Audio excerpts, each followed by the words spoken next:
একটি হাদিসে এসেছে, একজন লোক যখন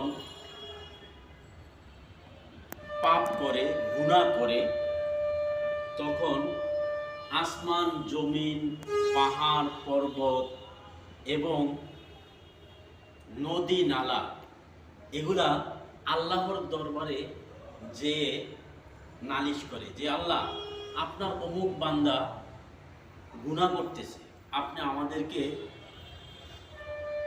অর্ডার করেন, আমরা ওখানেই ওকে শেষ করে দিব। কিন্তু আল্লাহ বলেন, এই আসমান, জমিন, পাহাড়, পর্বত, ফেরেশতারা এরা আমার উম্মত, তুমি কে এদেরকে মারা? সুবহানাল্লাহ, সুবহানাল্লাহ। আল্লাহ পাক আমাদেরকে দেখেন কত বড় মোহাব্বত করেন, কত বড় ভালোবাসেন।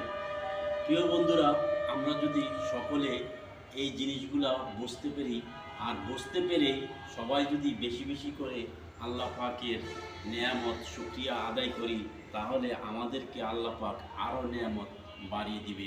আশা করি বুঝতে পেরেছেন। ধন্যবাদ।